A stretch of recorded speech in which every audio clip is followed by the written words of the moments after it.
Hey everybody, welcome back to Investing with Wesley. In today's episode, I want to explain to you the different kind of retirements. I'm going to go into detail on the 401k, 403b, and 457b. Let's get into it.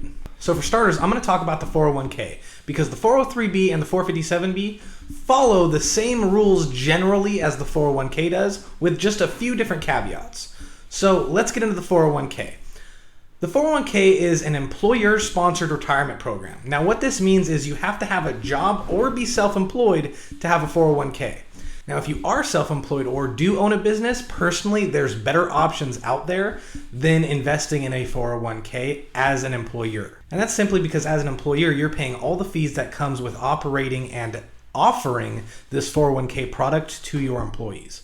So if you operate a small business, I would recommend the simple IRA because it is way cheaper on the fees and it's still a nice retirement program that you can offer your employees.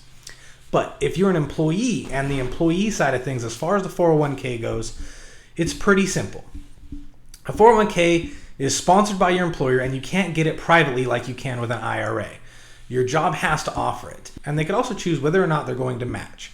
And matching works simply like this. Your boss or the company you work with will match a certain percent of the contributions you make to this retirement program.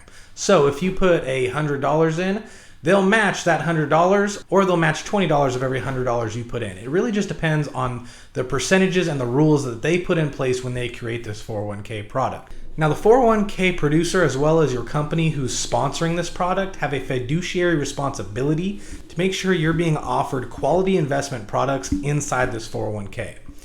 So how this works is a 401k is not like an IRA or a typical brokerage where you get to pick the stocks, bonds, and so on that go in this vehicle. A 401k works like this. A producer or a salesman will pitch the idea of certain products inside your 401k to the manager or HR person of your company. Your HR or designated person will then agree with the producer which 30 or so investments are best to put inside this 401k plan. And these investments typically range from ultra conservative to ultra aggressive with a variety of mixtures in between. But they do so that you have the best option tailored to how much risk you feel comfortable taking. Now the contribution limit to a 401k is $19,500 annually. And this is $19,500 annually that you put in. So if your employer does offer a match program, then that's just additional money that goes on top of your annual limit. Now with all retirement accounts like IRAs, 401ks, with everything, there is a catch-up program. If you're age 50 or older, then you could put an additional $6,500 towards this plan. Now when it comes to you successfully saving for retirement and then leaving your job to enjoy a happy retirement, how are your withdrawals taken? Well, if you've contributed to a traditional 401k, then your money grows tax deferred, and then when you start the withdrawal process at age 59 and a half, your money is taxed based on the income that you take. So if you have $1 million saved up in your retirement program, but in the first year you retire, you only take $20,000, then you are only taxed on the $20,000 that you take. Now also to tag along this tax rule, you are only taxed on the income you take that is part of the growth or the interest earned. If you have $1 million in this retirement account by the time you retire, but $300,000 of it was your own money that you put into it, then that $300,000 is not taxed. Only the growth of the $700,000 is taxed when you withdraw it. But like I said, that's for a traditional 401k. There are Roth Designated 401ks as well. And I made a video previously on the difference between Roth and traditional. But basically a Roth 401k or a Roth designation is the money you put into it grows tax-free. And once you reach age 59 and a half, you can take that money completely tax-free. But the only downside is you do not get tax deductions year for year until retirement like you would with your traditional. So if you put $1,000 a year into a traditional 401k, then that's $1,000 worth of tax write-offs that you could claim every year come tax season. With a Roth designation, that goes away because when you take your money at the end, it is completely tax-free. So it's basically a trade-off. Now, like I mentioned before, the 401k is an employer-sponsored retirement program. So what happens if the worst comes and your employer, your job, goes bankrupt or goes out of business? Well, the 401k program is protected from that business's creditors. So even if the company you work for goes out of business and goes bankrupt, the assets in your 401k will stay safe, held in limbo by the providing agency until you get a new job. Once you get a new job that also offers a 401k, you could actually roll over the assets from your previous job's 401k into your new job's 401k, completely penalty free. But while we're on the topic of penalties, if you try and withdraw your money before the age of 59 and a half, then you're going to have to pay a 10% penalty fee and taxes on all the income that you've produced, even if it's in a Roth account, because it is only tax free if you take the money after age 59 and a half. Now, just like with an IRA, there's certain rules that allow you to take money from your 401k early. As an example, you're allowed to take all of your contributions from a 401k just like you can with an IRA, as well as for qualifying expenses, you can take some money out of your 401k penalty free. But truth be told, unless it is an extreme emergency, I never recommend pulling money out of your retirement account because it slows down the compounding effect of your money over time. Okay, so now that we understand exactly how a 401k works and what it is, let's go into the 403b. The 403b works almost identically to the 401k, but there's a few very key things that you need to be aware of. The first one is not every employer can offer a 403b. 403b can only be offered to employees that are teachers, work for nonprofits, or local government. But typically, if you work in an industry that does offer a 403b, like a nonprofit as an example, it will obey all the same contribution limits and rules as a 401k does. A 401k will offer you about 30 products, give or take, when you're selecting what kind of investment you want to have in this 401k. A 403b, on the other hand, can offer you upwards of a couple hundred. Because there's only one provider for a 401k, but typically there's more than one provider for a 403b. So if there's more than one provider, there's going to be a lot more options for you to invest in. But you should also note that a 403b has extremely high fee products in there, like mutual funds and annuities. So although you'll have many more options to choose from, make sure you do your homework on each of those options or work with a registered investment advisor like myself, and we will do all that legwork for you to give you the best options. You definitely want to avoid all the high fees that come with a 403b, and those fees are often tacked into the options themselves. You'll hardly ever pay a sales fee just for having the 403b. Another scary part about a 403b is that it doesn't have the fiduciary responsibilities that a 401k does. So your employer and the producer have zero fiduciary responsibility to make sure they're offering you things that are in your best interest when it comes to the investment designations in your 403b. And because they don't have to offer you things that are within your best interest, they could throw whatever they want into these selections, often with extremely high fees so that they could collect even more money from you. Now, as far as the withdrawals of a 403b go, they're the exact same as a 401k. You'll pay a penalty if you take it out prior to the age of 59 and a half. They also have Roth designation and traditional designations, so the contributions you put in give the exact same benefits or lack thereof as a 401k. And when you compare 401k to 403b, surface level, because all the extremely high fees and the lack of fiduciary responsibility within the 403b, surface level, the 401k looks a lot better.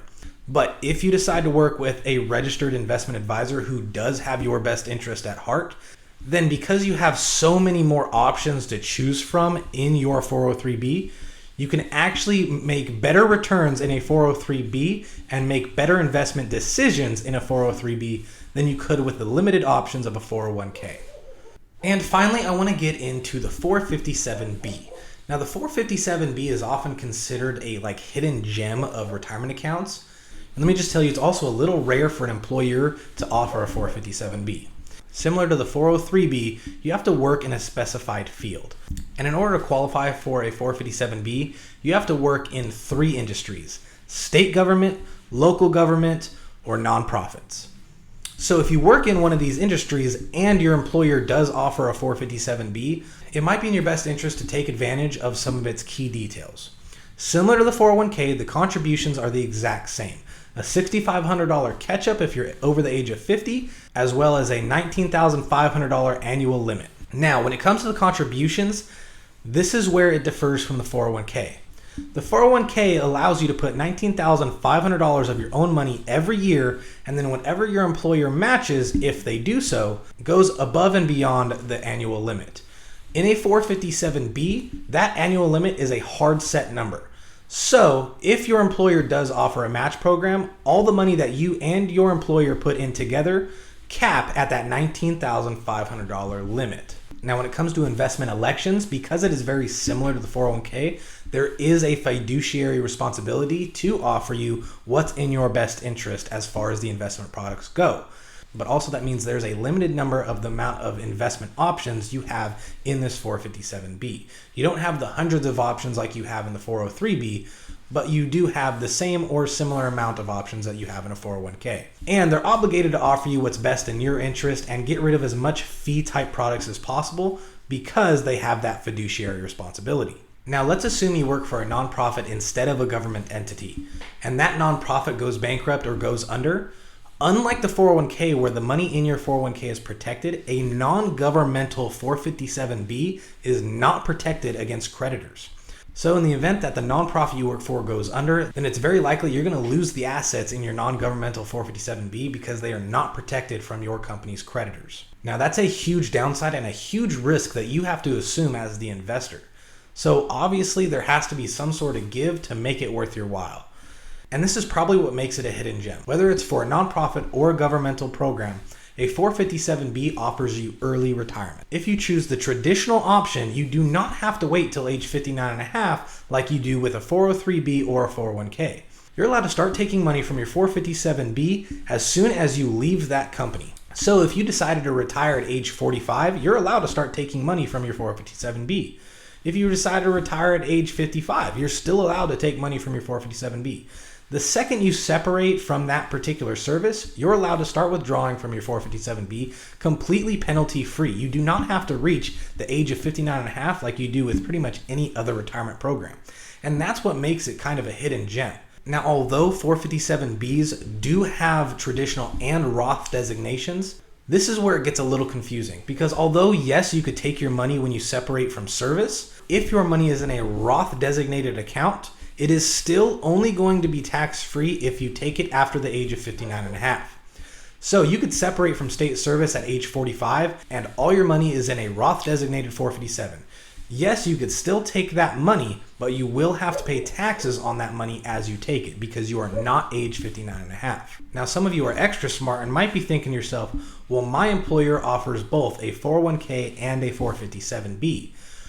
But all my money is in a 401k because that's all I've ever known. So you might be thinking about rolling over your 401k into a 457B and then separating from your service and taking that money and running. Unfortunately, the IRS thought of this. So they created a rule. If the money that you're withdrawing from your 457B is a result of a direct transfer or rollover from a 401k, then you'll still have to pay that 10% penalty fee. But if it's a result of the contributions you've personally made to your 457B, then you're allowed to take that money penalty free. Now, unfortunately, I couldn't find any information from the IRS on kind of time limits. So let's say you rolled over $100,000 into your 457B 5 years ago and it's grown exponentially since. Will they still consider that a direct rollover or will they not? Unfortunately, I couldn't find anything on the IRS's website that talks about that. So if one of my viewers just happens to know this information, please leave a comment down below so that we can all be notified. But with that being said, I really hope you got value from this video, and I really hope I helped educate you on the differences between a 401k, 403b, and 457b, and I helped you understand which ones might be best for you in your particular circumstance. If you got value from this video, please remember to like and subscribe because it really helps the YouTube algorithm in getting this channel out there so that I could help educate more people on the important topic of finance. Until our next episode, have a good one.